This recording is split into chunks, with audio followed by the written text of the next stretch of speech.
ये कहानी सतयुग की है, जब पृथ्वी पर महान दानवीर राजा बलि का शासन था। राजा बलि दानव वंश के होने के बावजूद धर्म और न्यायप्रिय राजा माने जाते थे। उनके शौर्य और पराक्रम की ख्याति चारों ओर फैली हुई थी।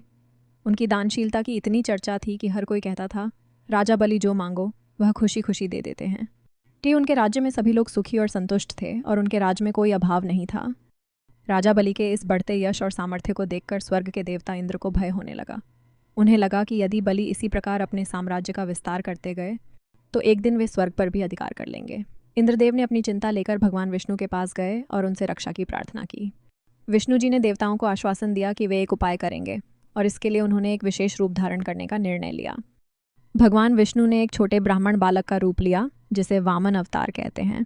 इस अवतार में विष्णु जी ने छोटे कद और सौम्य चेहरे वाले ब्राह्मण का रूप लिया। वे त्रिविक्रम 3 कदम चलने वाला कहलाए। वामन भगवान हाथ में छत्र और कमंडल लिए हुए सीधा राजा बलि के यज्ञ स्थल पर पहुंचे, जहां बलि बड़े उत्साह से यज्ञ कर रहे थे। वामन को एक साधारण ब्राह्मण बालक समझकर बलि ने उनका स्वागत किया और कहा, हे वामन ब्राह्मण, मैं आपके दर्शन पाकर धन्य हुआ। बताइए, मैं आपकी क्या सेवा कर सकता हूँ। वामन भगवान ने विनम्रता से कहा, मुझे ज़्यादा कुछ नहीं चाहिए, केवल 3 पग भूमि दे दीजिए जिसमें मैं अपने पैरों से नाप सकूं। यह सुनकर बलि को हंसी आ गई और उन्होंने सोचा, इतना छोटा ब्राह्मण और इतनी छोटी सी मांग, इसे तो मैं आसानी से पूरा कर सकता हूँ। लेकिन बलि के गुरु शुक्राचार्य ने बलि को तुरंत चेताया और कहा, राजा बलि, यह बालक कोई साधारण ब्राह्मण नहीं है। इसमें कोई दिव्य शक्ति छुपी है और यह तुम्हें छलने आया है। इसे कुछ भी देने से पहले सोच लो। बलि ने विनम्रता से कहा, गुरुजी, यदि ये वास्तव में भगवान विष्णु हैं तो मेरे लिए सौभाग्य की बात है कि वे मुझसे कुछ मांगने आए हैं।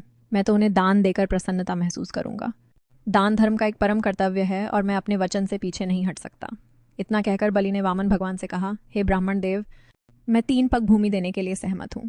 कृपया आप अपनी इच्छा अनुसार भूमि नाप लें। जैसे ही बलि ने यह वचन दिया, वामन भगवान ने अपना असली रूप प्रकट करना शुरू कर दिया। उनका आकार धीरे धीरे बढ़ने लगा, जिससे हर कोई चकित रह गया।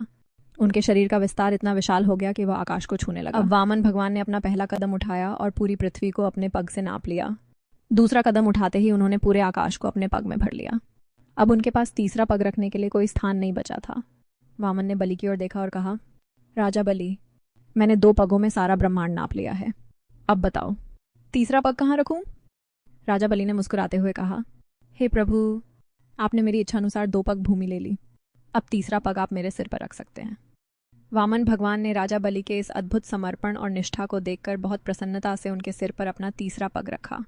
जैसे ही वामन भगवान का पग बलि के सिर पर पड़ा, बलि पाताल लोक में समा गए।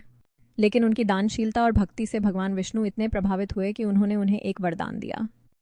भगवान विष्णु ने कहा, हे बलि, तुमने निस्वार्थ भाव से दान किया और अपने वचन का पालन किया, इसलिए मैं तुम्हें वरदान देता हूँ कि पाताल लोक तुम्हारा होगा और वहाँ तुम सदा के लिए राजा के रूप में पूजित रहोगे। इतना ही नहीं, भगवान विष्णु ने यह भी कहा, हर वर्ष एक दिन ऐसा आएगा जब लोग तुम्हारी महानता और दानशीलता का सम्मान करेंगे।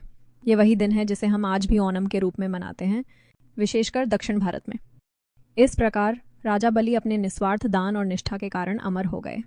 उनकी ये कहानी हमें सिखाती है कि सच्चा भक्त अपने धर्म और वचन का पालन हर हाल में करता है, चाहे उसके सामने कैसी भी चुनौती क्यों न आए।